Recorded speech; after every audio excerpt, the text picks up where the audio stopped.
മനാഫേ എവിടേക്കാ പോണ്? ഞാൻ അഷ്റഫ് ഖാന്റെ മോളെ കല്യാണമല്ലെന്ന്. അഷ്റഫ് ഖാന്റെ അവൾക്ക് തന്നെയാണ് ഞാനും. അതെ, എന്നെ കണ്ടത് നന്നായി. എന്താ വെച്ചാലേ എന്റെ കുട്ടി ഒരു പണി ചെയ്യണം.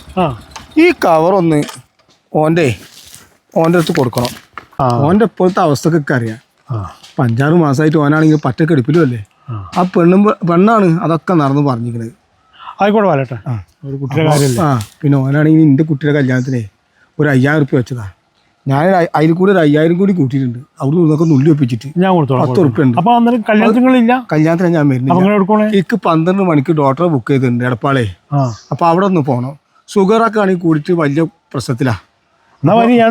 അല്ല, കല്യാണത്തിന് നേരത്തെ പോയിക്കോളി. എൻ്റെ കുട്ടി ചോറുണ്ടോളി. ഞാനിനി നേരെ എൻ്റെ പെരെ പോയിട്ട് പെണ്ണുങ്ങളെയും കൂട്ടിട്ടേ നേരെ ആശുപത്രി പോട്ടെ.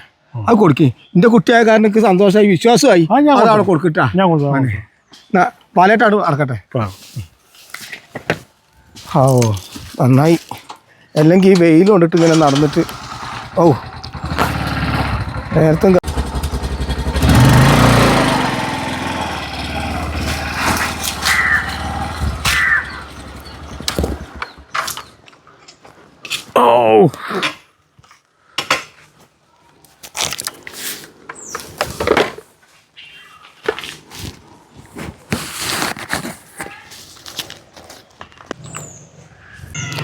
ഓരോരോ അവസരങ്ങൾ ഉണ്ടാവണതേ പൈസക്ക് എന്ത് ചെയ്യുമെന്ന് ചിന്തിക്കുമ്പോഴാണ് ഓരോ വഴി കാണുന്നത്.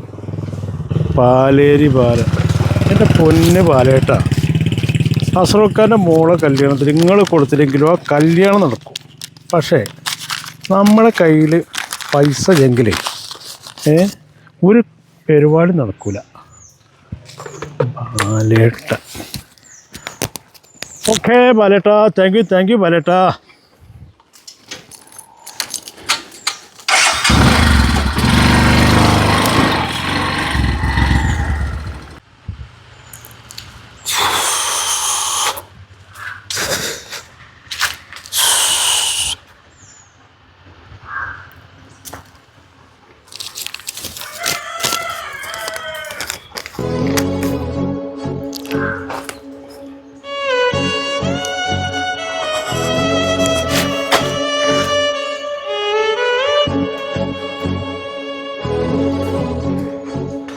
മനാഫേ, അന്ന് ഞാൻ അങ്ങനെ കരുതിയിട്ടില്ല. അസർപ്പിന്റെ മോളുടെ കല്യാണത്തിന്